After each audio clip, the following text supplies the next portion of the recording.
Makers, and tonight we are reviewing lesson 75, which is a wonderful lesson. I think you'll enjoy it much this evening. The light has come.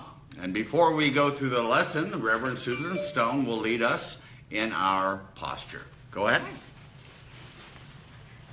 Hello everyone. Welcome to our Thursday night class. And just a few things.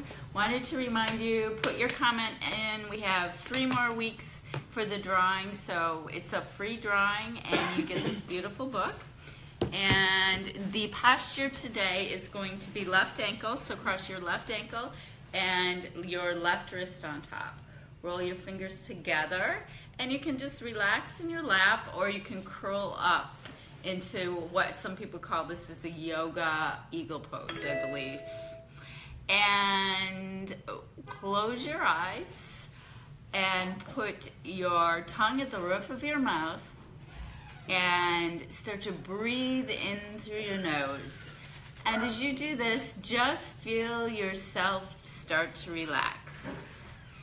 Feel your body just coming into a state of peace and relaxation.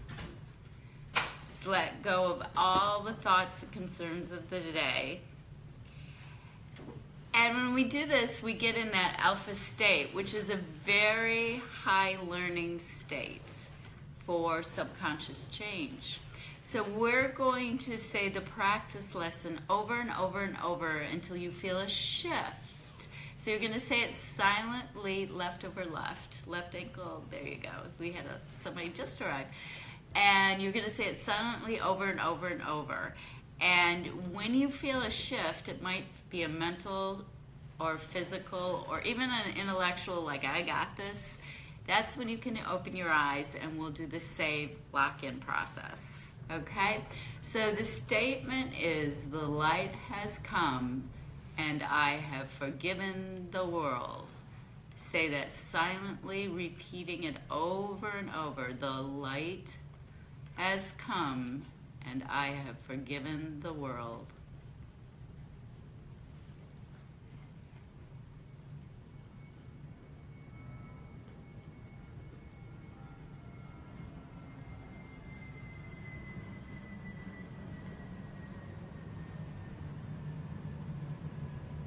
Again, just say it over and over. The light has come and I have forgiven the world.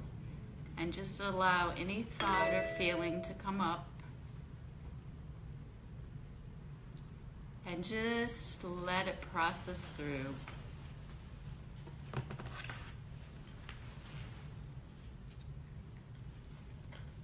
And when you feel that shift, and again, it might be a physical, emotional, or mental shift, you may open your eyes, uncross your legs, uncross your arms, and put your fingertips together like this. And just with your eyes open, just save that, lock it in. This is a posture for confidence and power. So we're just gonna save it. We've downloaded, the light has come and I have forgiven the world. And you just lock that in. Perfect. Now, I just want to remind you, we are a 501c3 charity and we appreciate donations. The donate button's right there, and I hope you enjoy the rest of your lesson. Remember to put in your best quote from the Course in Miracles. Kevin? Hey, I'm here. So, yes, let's go through lesson 75. Before we do this, I want to remind you as well that this is a safe place, TASA. You will not be judged, attacked, guilted, or shamed in any way, only loved. And here at TASA, we always use words and behaviors that reflects kindness and healing and graciousness and respect and courteous and always being authentic as well. And before we move to reviewing the lesson tonight, a few reminders, just a few ones. Our group on our website every week will be recorded on YouTube as well, so you can watch everything, all the past videos on the Academy of Spiritual Awakening.org. And I want to say in about 3 weeks, July 15th, we're beginning with this book here. We're going to go through it, beginning with the 50 miracle principles of A Course in Miracles based on the original handwritten notes of Helen Schucman. So I'm going to give some excerpts from the principles to share with you in the future. And our book here, it's our official version of the book that we are using because it's wonderful. It's about 2,000 pages more than the previous versions.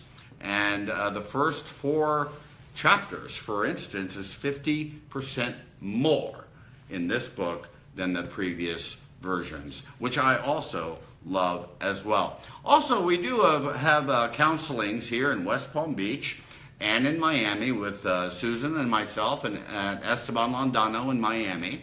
So we're on the website as well. And also we ask you to share and like, because that will help to extend the message to the world, okay? So let's get into the lesson this evening. Thank you so much. And, okay, let's start with The Light Has Come, and can we begin that with Susan? Sure. Do you want me to? Oh, yeah. Lesson 75, The Light Has Come. Do you want me to do 1 or 2, Kevin, or 3? Well, it's a very short lesson, so just 1. Okay. The light has come. You are healed and you can heal. The light has come. You are saved and you can save. You are at peace and you bring peace with you wherever you go. Darkness and turmoil and death have disappeared. The light has come. Okay, as I mentioned a couple of weeks ago, the nature of light, that it's not a metaphor, that it's a reality. That you don't see the light through your physical eyes, you see it through your spiritual eye. Okay, the third eye. Mm-hmm. And A Course in Miracles refers to that in chapter 1 and chapter 2.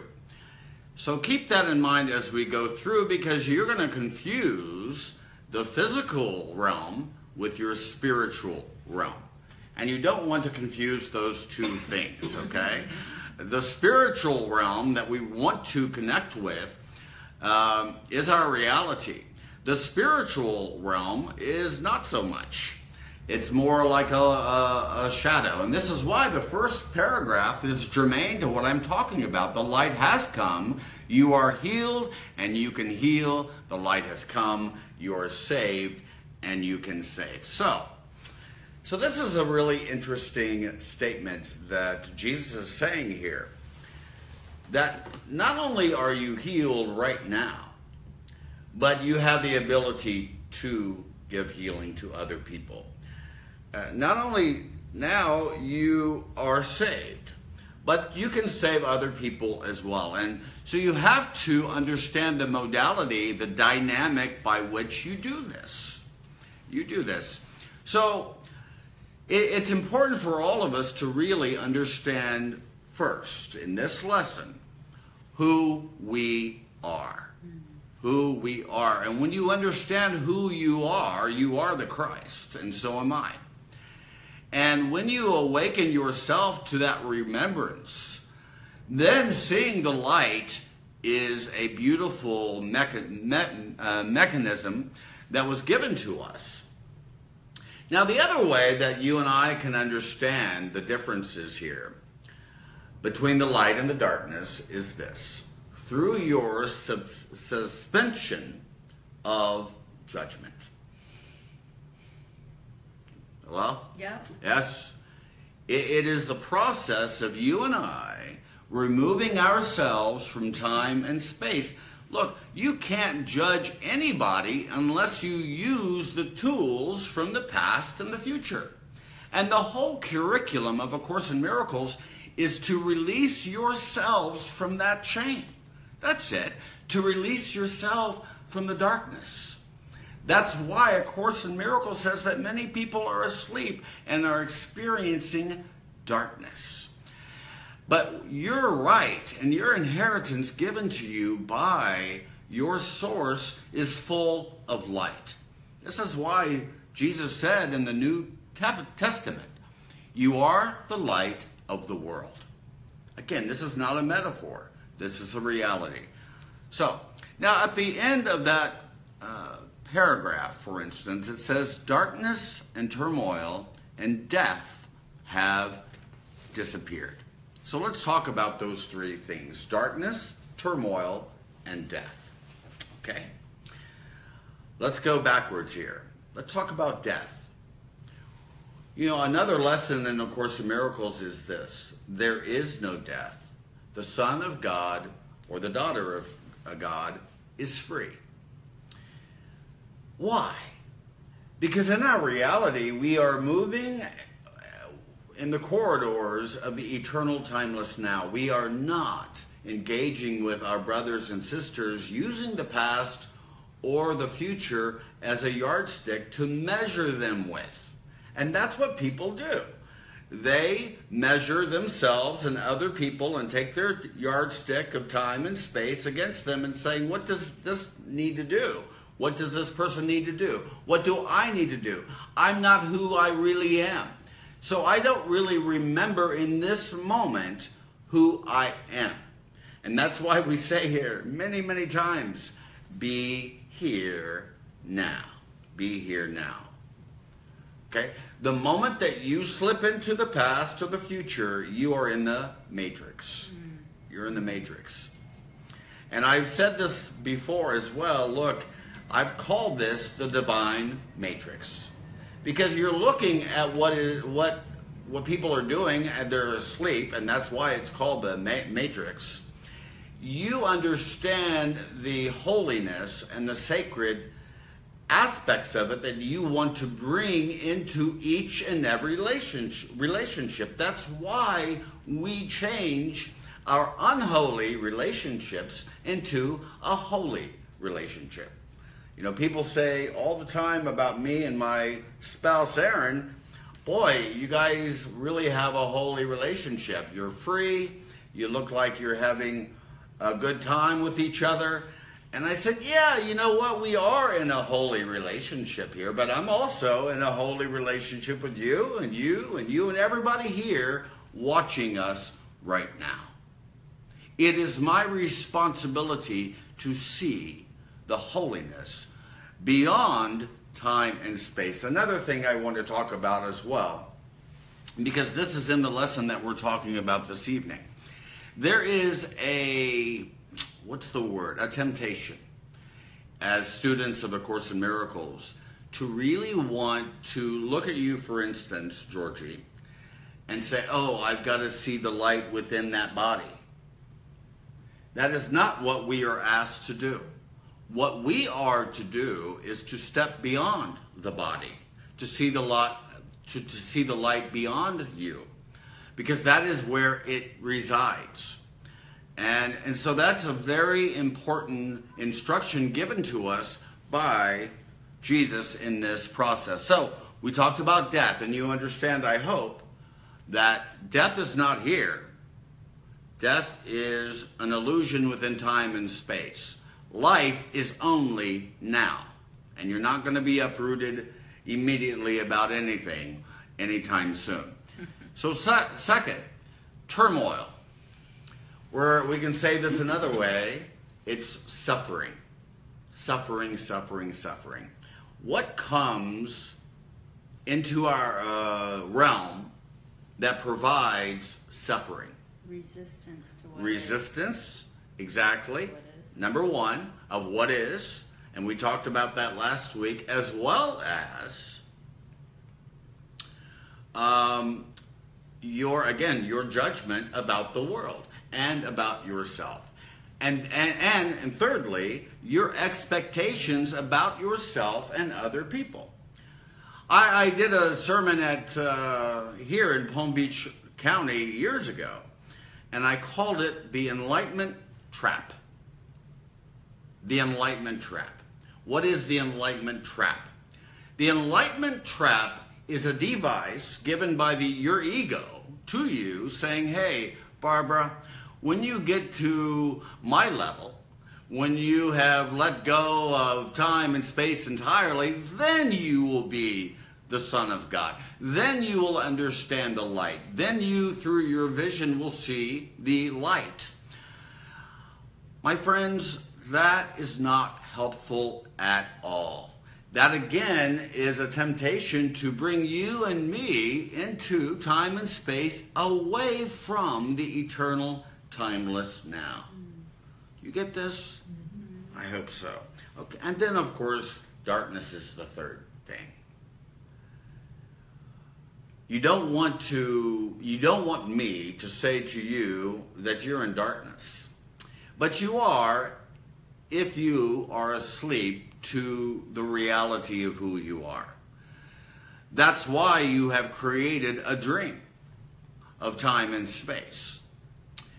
When you understand what is false and what is true, what is a phantom and what is reality, then you begin to move away from the darkness by exchanging it into the light, and then at that moment you understand who you are, a child of the light, a child of the truth. Okay? Barbara, can you do the second paragraph? Yes, I can.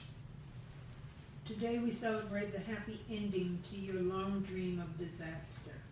There are no dark dreams now. The light has come. Today begins the time of light for you and everyone. It is a new era in which a new world is born. The old one has left no trace upon it and is passing. Today you see a different world because the light has come. Okay, so two things here from the paragraph. There are no dark dreams now. Let me be very clear about this. I want to reinforce this in my own mind and in your minds as well. The purpose of A Course in Miracles is not to bring you an instant awakening or an enlightenment vision at all. Because the process of A Course in Miracles is not to enforce or reinforce fear within you at all, but instead to remind yourself of your love. That's it. So, this is why there are no dark dreams anymore in your sphere. Because the moment that they come up, you begin to what? Dismiss them for what they are. From the nothing from which they were born. Peace to such foolishness from A Course in Miracles. Peace to such foolishness. Look, A Course in Miracles doesn't ask that we never have moments of terror. Okay? It does ask, however, that it be our choice not to hold on to it, to let it go as quickly and possibly as quickly as possible. And here in the paragraph as well, it says, it is a new era in which a new world is born. The old one has left no trace upon it in its passing. So two things there. One thing I did this week, almost every day, because I talked to I think I mentioned it to our board when we went to Miami. I believe I did this in the car, especially to Susan on the way back from Miami, I think, seeing the world anew. Mm-hmm. Didn't I say this? Yeah, you said it to me on the way down and on the way back. Yeah, so I said it twice. See the world anew. Yeah. That in this moment, you don't have the trace of the past or the future covering over the present moment, so that you see the world anew. And the second part of this paragraph that you just read says this as well. We can loose the world from every thought that we can lose the world from all that we thought it was. So we remove our own meaning from the world. Why do we do this? We want to remove our own meanings so that the meaning of God and the meaning of the Christ can be revealed to us. And that won't happen until and unless we let go of our own meaning of this relationship, of this class, of this city that we are in, West Palm Beach, of this country, or this world. So you suspend not only judgment, but your meaning of what this world means. And when you clean the slate, then the words is then written for you to say, hey, this is what you need to do. This is what you need to say in this interaction with another person. Okay? All right.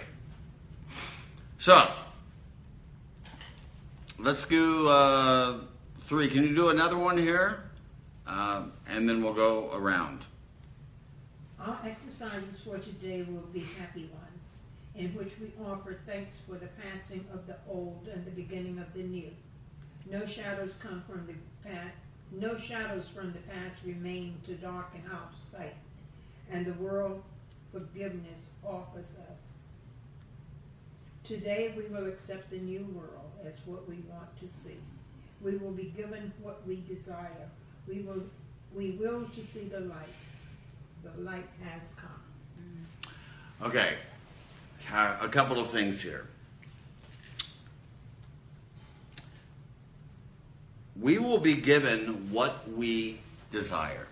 Now, the word desire is I think that is put in this lesson, I think, to really understand what we really want in our experiences. A desire for an awareness of God's presence. That is what we really want. Connection. Exactly. The Buddhists say, what I desire is non-desire.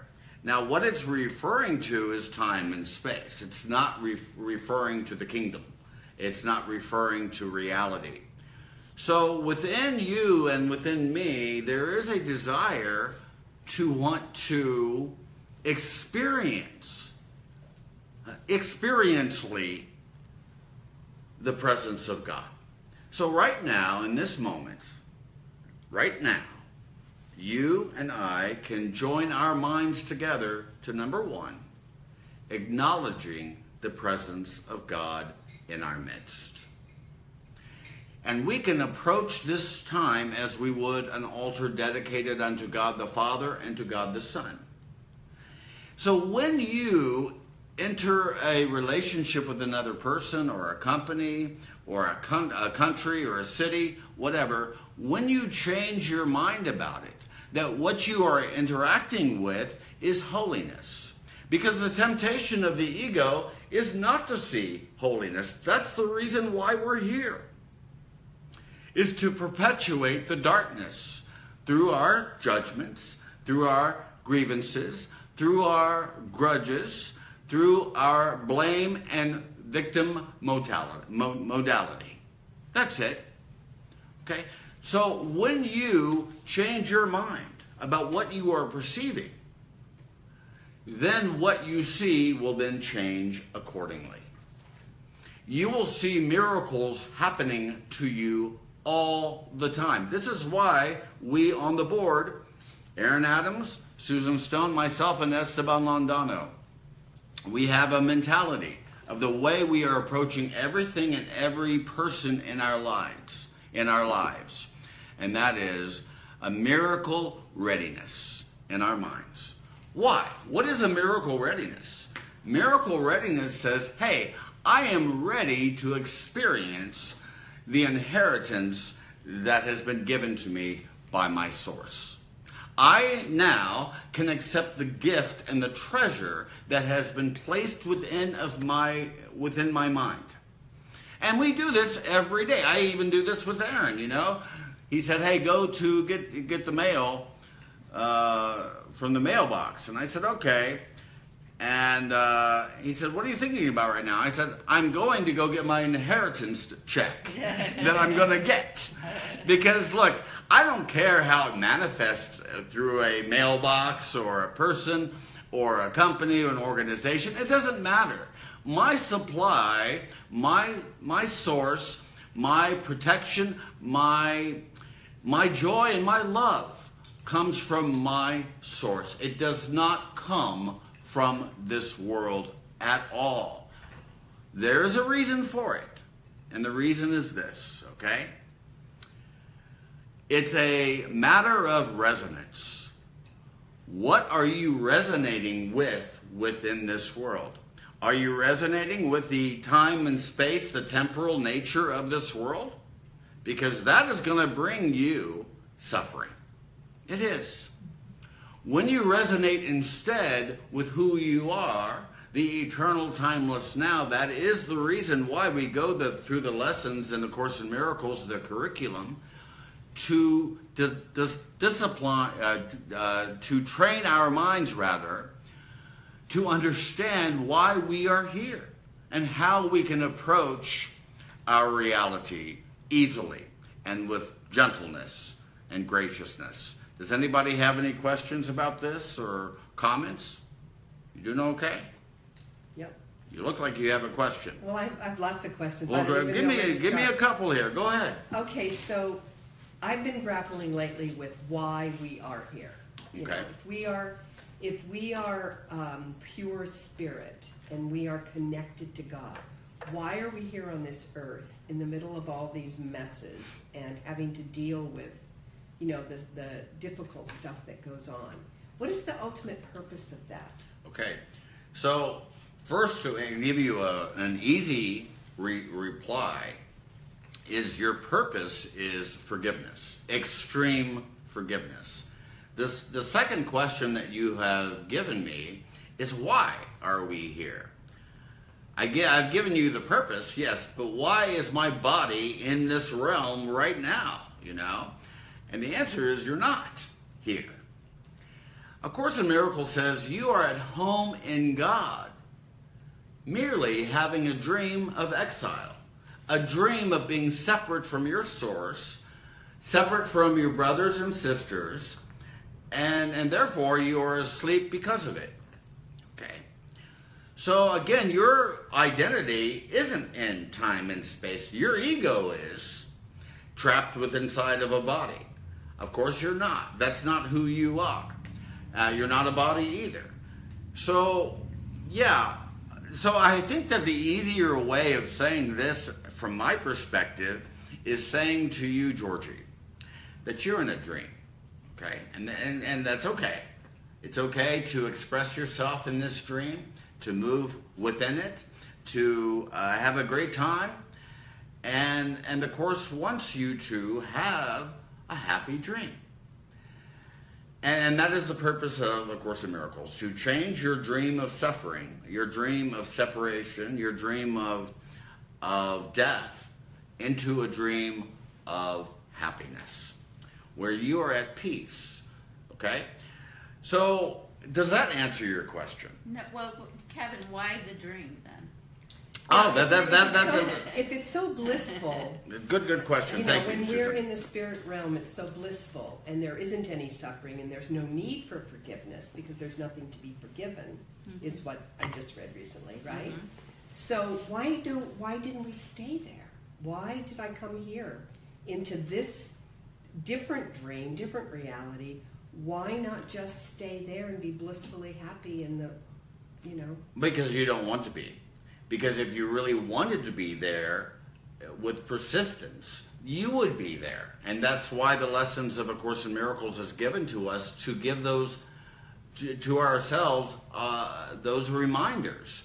This is why I need a reminder every day when I wake up, you know, to do the lesson with, I do it by text with Esteban every morning, to remind what my purpose here. But to answer your question, which is a good one, can you say it again? Well, why the dream? Okay. Why is the dream? I said it earlier this evening, and I'll say it again, and I'll give you a more exhaustive explanation, okay? The only venue in which an illusion can be afforded reality is within a dream state. When you or I give our attention or energy to an illusion, boom, we goes immediately into a dream state. Okay? Because it's not real. It's a dream. That's why we experience the dream directly. But to answer your question, Susan, why did we create the dream? Now, A Course in Miracles says that into eternity, where all is one, there crept a tiny idea that entered into your mind where you and I forgot to laugh about it. What did we forget to laugh about it? We forgot to laugh about the notion that I am separate from you, that you are separate from me, and we are separate from our source. The Bible says that Adam fell into a deep sleep, and nowhere did he ever wake up from it. Why? Because he never awakened from the reality of who he really was.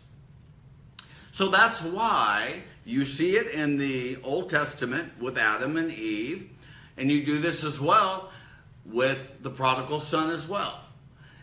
You say, okay, how then, to even give you a further explanation, Susan, is by our using and picking up the tool of separation, i.e. judgment, that is when the dream occurred. Because reality has nothing whatsoever to do with duality whatsoever.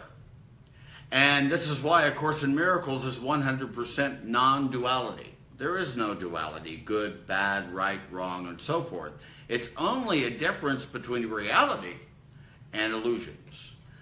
From reality comes forth love, true. Okay. What comes from illusions is a state of fear, which is also a dream. So when everybody then moves from time and space, from the darkness to the light, and I hope that this is true with you guys and gals, and that is this: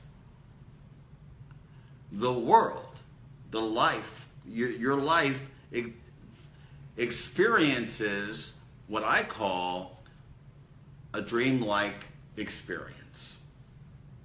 Okay? You feel like you're experiencing a dreamlike state. Do you get this at all?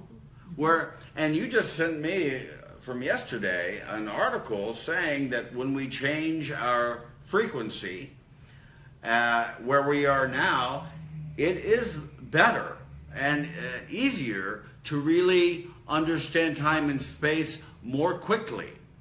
And that the world that we experience is more dreamlike because of this. So we are experiencing an acceleration of what we really want to do. But again, I want to reiterate. I'm saying the word, not reiterate. Thank you. This is part of the aphasia I went through. Somebody had to say the word, then I can repeat it, and so I just did it.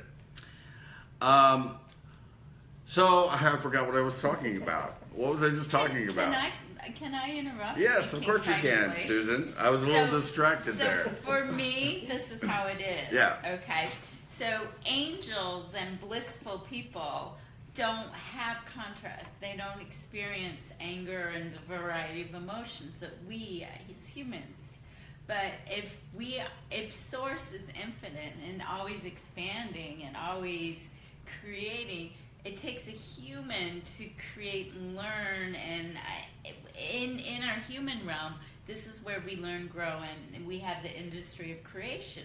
They don't do that up there. We're on the leading edge. So this is an expanding experience. We're expanding the consciousness of all that is through each one of our individual experiences. And when I heal or Kevin heals, it lifts up all of us And so that we're expanding that we are the spiritual warriors almost. We're the brave ones, in my opinion, that come here to, further the infinite expansion, which is continuous.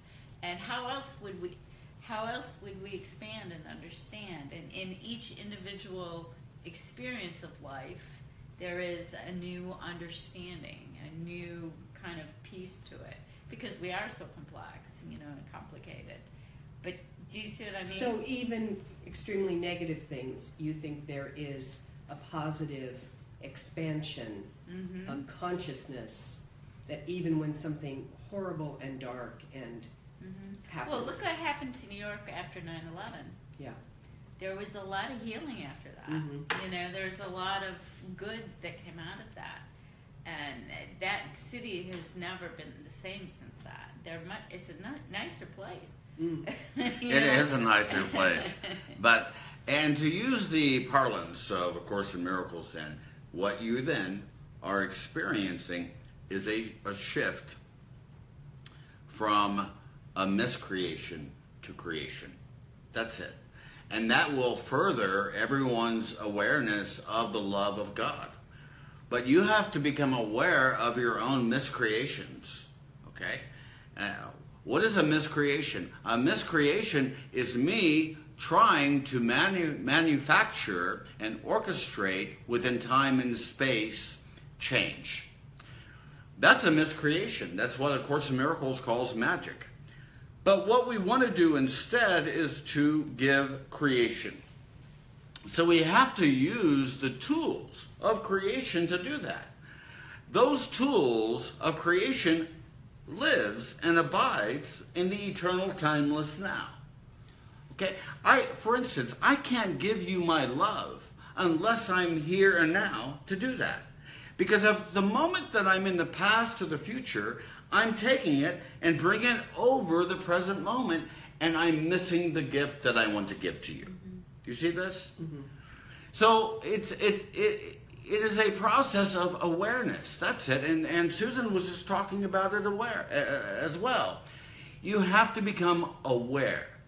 And when you become aware, then you have an experience of awakeness, being awake instead of being asleep. Barbara, how are you doing? I'm doing good. I think the word I keep hearing is experience. And I think the thing is that we lose the awareness that everything that we got is an experience. We take it as part of us. We take it as something that changes us. But if we can, I see it as learning that our interaction, the long effect, the love of it will be last. But the here, the now, what it said is an experience. I experience it. It stays here. Unless I take it and make it a part of me and play it over and over again. At that point, I'm going to start judging it. I'm going to start comparing it. I'm going to compare that experience with the next experience. Then I'm going to judge it. Which one is good? Which one is bad? The one I liked before, I won't like it anymore because now I think that this is a better one. So I think that's where the problem comes in. And enlightenment. Away from that is an experience, a beautiful experience. For that time compares to nothing else. It has happened. The connection is formed. That's it. Now, why? I don't know, but for me, I don't need at this point to know why. Just that it is happening, and that it is a good thing. I don't know. And this is one of I think, the highest way of really moving through yourself in this world. I don't know. Because when you understand that, as Barbara is talking about here, boy, the ego wants to have control. And it thinks that it knows what's in its own best interest. And it doesn't at all. And so when you collapse time and space by bringing yourself into the eternal timeless now immediately, one of the ways of doing that, Barbara, is saying, I don't know. I don't know. So you want to live in the mystery and not in the now. I don't mean N-O-W, I mean K-N-O-W. You see the difference here? Okay, thank you so much. Okay, can you do the next, how are we doing on time? It is 7:44. Okay, so let's do 2 paragraphs then. So we're on 4. Yeah, 4 and 5. Our longer practice periods will be devoted to looking at the world that our forgiveness shows us. This is what we want to see, and only this. Our single purpose makes our goal inevitable. Today, the real world rises before us in gladness, to be seen at last. Sight is given us, and now that the light has come. And one more. Keep going. We do not want to see the ego's shadow on the world today. We see the light, and in it we see heaven's reflection lie across the world. Begin the longer practice periods by telling yourself the glad tidings of your release. The light has come. I have forgiven the world. Okay, so in paragraph 4 then, it says our longer practice periods will be devoted to looking at the world that our forgiveness shows us. So, what does forgiveness show us? It shows us a world that we are in one with. Okay. Earlier this evening, I was mentioning this statement, and I forgot about it because I couldn't say the word. Reiterate. There I go again.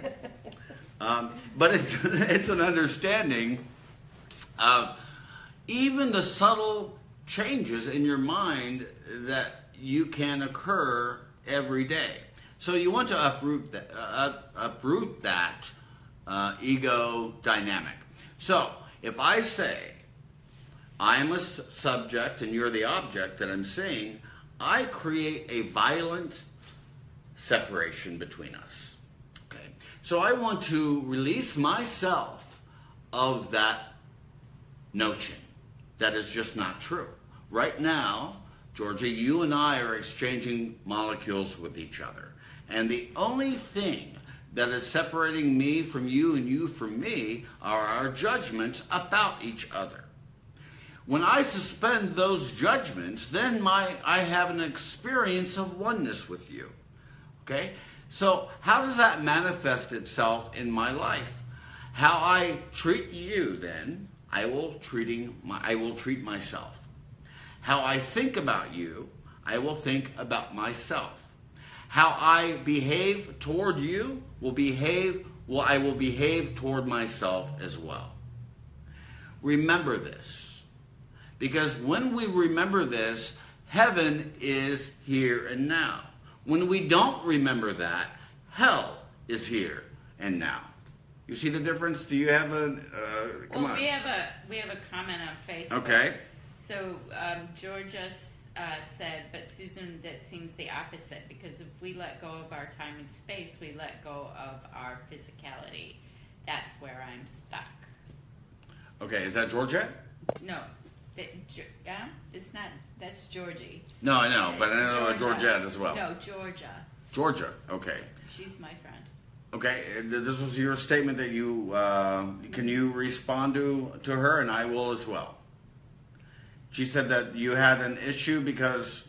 Well, it's we let go of our physicality because when we're in the moment and we suspend time and space, meaning we're experiencing the moment, then we are, in my opinion, we are being who we're our potential, who we're supposed to be, our God self, because we're experiencing heaven, right? Right. So, but we have the physicality in order for us to learn to do that. Okay, so...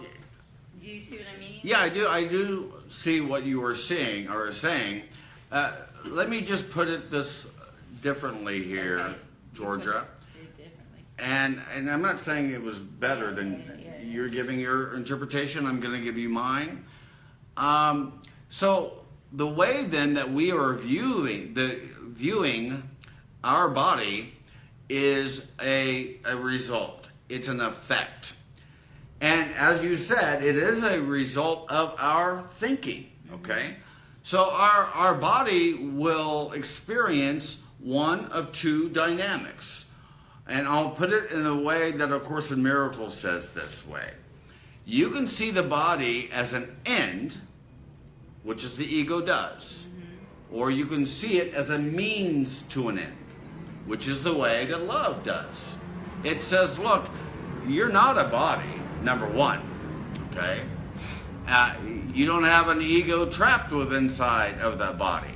You want to connect to and have a goal within your mind to align yourself with the thoughts of God. So you do have thoughts. That thought comes from the mind of God, which you share with every day. And when you align yourself to that thought from the mind of God and then express it in your world, yes, it is through the body, of course, because that is the vehicle that we are using. But that does not mean that that Kevin Rice is a body. That would be very limiting and egoic as well. It would be. It would say I am usurping the power of God, and I'm going to take that power myself and change the world because of it. No. You want to align yourself to the thoughts of God. And yes, Georgia, you do express that love and that light and that joy and that peace through your body, okay, that you're using as a vehicle and not an end, but rather a means to an end. Does that answer the question of Georgia? And I hope so. And Georgia, let us know. And I want to make very clear about this as well. Yes, we are using the body in the eternal timeless now. And we deepen our relationship with the body if we are coming from a premise of time and space. Because time and space is the essence and the ingredients of the temporary. And you're not temporary. You're eternal. Okay? Your soul is eternal. Your soul is eternal. Your body is not eternal at all. It's going to go away. It's a pile of dust, and it is what I refer to as my pod. You know, it's a pile of dust. I'm going to use it to express God's love through forgiveness, absolutely. But I'm not going to tether ourselves or myself to time and space trapped within inside of a body that I think is me. Does that make sense? Yes. Okay, Yes. Good. Yes. Georgia, I hope that you're happy. Yes, she looks happy. Okay, good, She good, said, good. Got it. Got it. Got Good. it. This is why you all ask questions, you know. Yeah. I love this so much. Okay. Now, what we were like 4 and 5? I did 4 and 5, yeah. Okay. Let me try to do 6 here and maybe 7. Okay. Dwell not upon the past today. Keep a completely open mind, washed of all past ideas, and clean of every concept you have made. You have forgiven the world today. You can look upon it now as you never saw it before. You do not know yet what it looks like. You merely wait to have it shown to you. While you wait, repeat several times, slowly, and in complete patience. The light has come. I have forgiven the world. Realize that your forgiveness entitles you to vision. Understand that the Holy Spirit never fails to give the gift of sight to the forgiving. Believe He will not fail you now. You have forgiven the world. He will be with you as you watch and wait. He will show you what true vision sees. It is His will, and you have joined with Him. Wait patiently for Him. He will be there. The light has come. You have forgiven the world. Okay, a couple of things here. 1, where it says, keep a completely open mind, washed of all past ideas and clean of every concept you have made. Now, this is what we are talking about when we say the words miscreation. When you create a concept and then you give it attention and energy and so forth, you are miscreating, because you're not here to make that which is temporary. You are here to create the eternal. More experiences of the eternal timeless now in your relationships through extreme forgiveness. Okay. Now, it says a little further in the paragraph, you do not know yet what it looks like. You merely wait to have it shown to you. This is why I said to you earlier that this is a process of living yourself with trust in the mystery. Because you have to allow the gift to be manifested in your realm.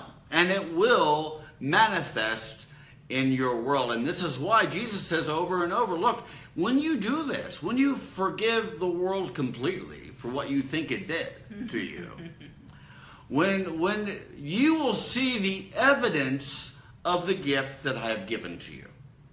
You'll see it. And I don't know about you, but in my experience, and I think it's true of Susan and Esteban as well, and my husband as well, that nearly every day I'm looking at things. I was just talking to Chris this morning, and I mentioned something that occurred today.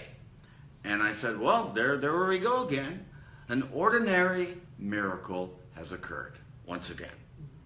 And this nearly happens every day. But again, here further in the paragraph that we just read, I guess I just read it, is to be patient.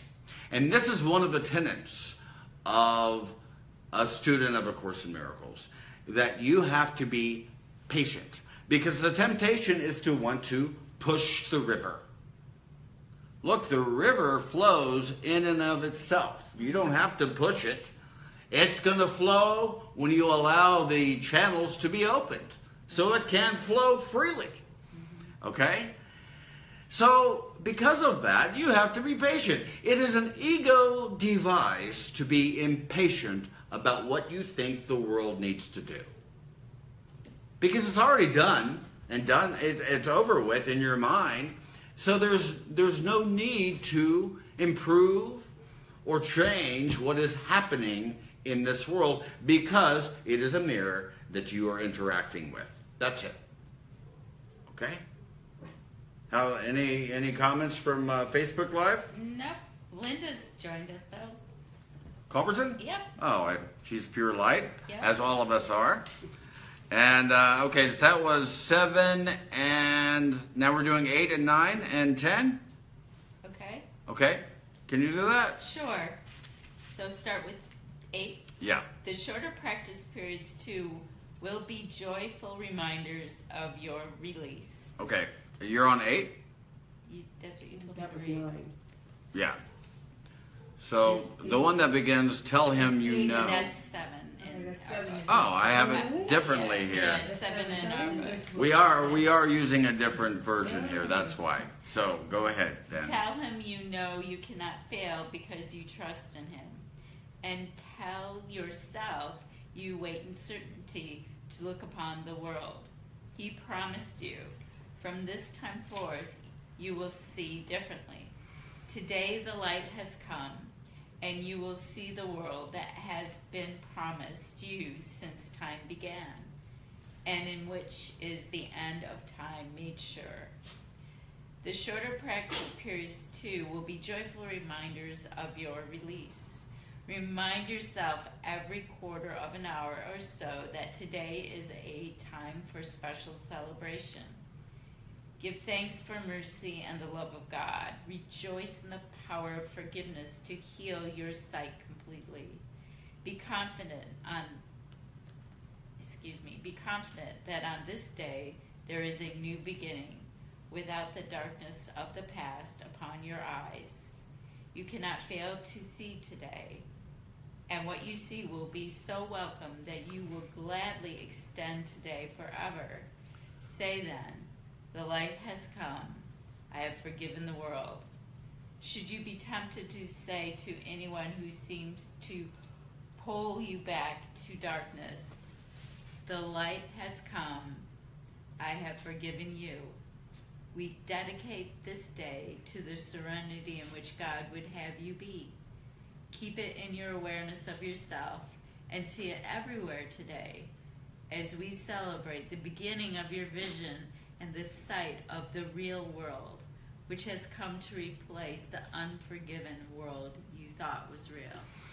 Okay, I know. That's so beautiful. It is. And wow. Okay. You know, I from time to time, I wonder, I'm on an iPad right now, right? Mm-hmm. And I would think that there's a time here, but it isn't here. And then from time to time, I look at it and oh, there's the time. And then it's off again. I have no idea why this occurs. I'm thinking, well, perhaps I'm in time and space in one moment, and in another one, I'm not. I'm in the eternal timeless now, and it just disappears instantly, right? So I don't know what time it is right now. It's because you checked a certain It's spot 8 on o'clock. the- It's 8 o'clock. Okay, so we started a few minutes late, and then we'll get together and have some cookies and break some bread and commune with each other and check in. So here, let me just give you here first the paragraph that Susan read. Tell him you know you cannot fail because you trust in him. This is a huge difference. It's a difference between trusting him and not trusting time and space. It is. Mm-hmm. And look, the moment that you place your trust in time and space, it will fail you every time. This is why I think it is chapter 30, the first paragraph of that chapter says, seek not outside of yourself, for it will fail, and you will weep each time an idol falls. So when you place your trust in time and space, you have raised an idol. Right. And that's why your special love will turn into a special hate relationships in your experience. Does that make sense? Okay. All right. So you want to place your trust and your patience and everything in your source. Okay. But also, something it says, tell him, and something somewhere else it says, tell yourself. Yeah. And that is so important. Tell him you know you cannot fail because you trust in him. Mm-hmm. Yeah. Whatever you put, it is to tell him and tell yourself, because that is what have brought us to where we are, what we have told ourselves. We may have heard it from someone else before, but we have told ourselves over and over again that we are better than, or that we are less than, that we are superior to, or that we are inferior to, and we have told ourselves without even realizing that, playing over and over again. So you're saying then that you have to transcend your story. Exactly. That you're telling yourself. Exactly. And rather than argue with that old story, you just give it a new story. You give it a new truth that I am the child of God. I am the miracle. And you tell yourself that over and over again until you can be in conversation with me. And in between sentences, you can hear it repeating itself, going through the cells, going through all the tissues and everything, forming who we are. And that's the way we were formed before. Yeah. But now we are aware of it. And now we're doing it with intent. Mm-hmm. And now we are part of it. Mm-hmm. And that's the meal. I'm really glad that you mentioned this statement. You know, it immediately reminded me of today because I tried to write a journal or a prayer to Jesus every day. I don't do it every day, but most of the times. So this morning I was having a moment with a person, right? A little difficult experience, but it was nice. But afterwards, I just opened up my journal and said, okay, and did the same thing you just talked about, Barbara. Jesus, I know this has occurred right now with my brother, but I know and I have trust in you and me to move us through this with grace and with mercy. I know that my brother has within him the gift and the treasure and the inheritance that you have given him. And I trust that. And you want me to have that trust. And so right now, in this moment, I am giving you my trust. And I know that you will fulfill this request. I'm going to be specific about it. And I appreciate, and I even wrote this, I appreciate that you have an attention to details and to be specific about everything. And so I am right now, and I'm giving this to you. So Barbara, this is exactly what we do every day.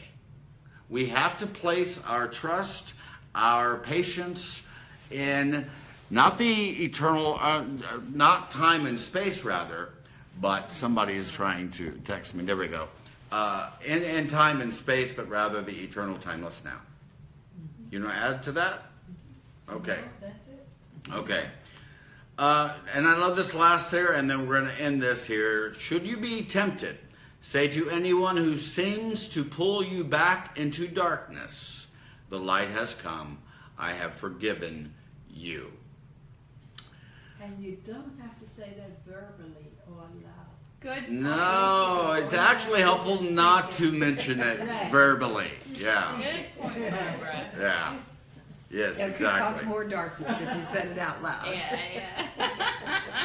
You know, and it is also true that when you are more awake, that you are less and less inclined to comment about a lot of things.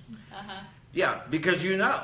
So you just step back a little bit, Right. and you know, Observe. you observe without judgment Right. about your brother and sister as well. And to make a last statement here, we are not asking you and myself to forgive another person for what they did. We need to forgive them for what they did not do. Why is this true? It's true because all that you are really interacting with, you are not directly responding to them. You are responding to your interpretation of them. Right. So what you are really forgiving is not them at all.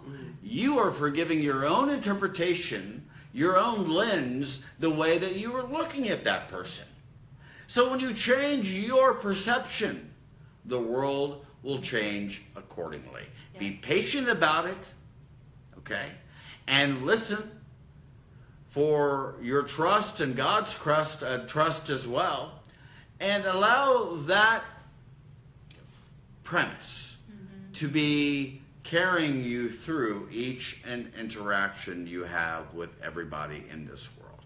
Any questions or comments about this? Well, what I do to when I get in a kind of situation that might quote unquote be challenging, I always think this is in my highest and best good. This is divine order, so see it that way, because there is a growth opportunity or a gift or a shift that is there for me if I allow it and I see it from that, and that takes you out of your victim into your being in alignment with your power and your God self. So if you can. Wouldn't you say also that through extreme forgiveness, that is the way you will retrieve the power that you have given away to somebody else? Mm-hmm. You do that through Yes. forgiveness. Yes. Okay. Good All right. point. Anybody else? And also through not taking responsibility for things that you don't have the power to be responsible for. Right.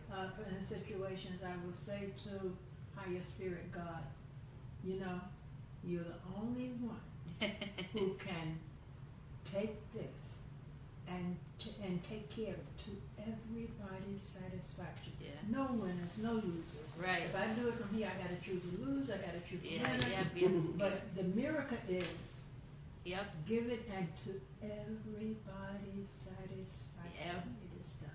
Yeah. So I gladly, after I go and start little things, and then oh, I shouldn't have done that. Here, I give this to you. Yeah. Only you can solve this to everybody's satisfaction. Yep. And sure enough, it just glides away. Thank you, Barbara. All right, folks. And listen, thank you so much for this wonderful class with you all. I love you so much. It was a great And thank you. And look, if no one has told you today that they love you, allow me to the first. I love you so much, and you are pure light. And we will see you next week. Thanks, Kevin.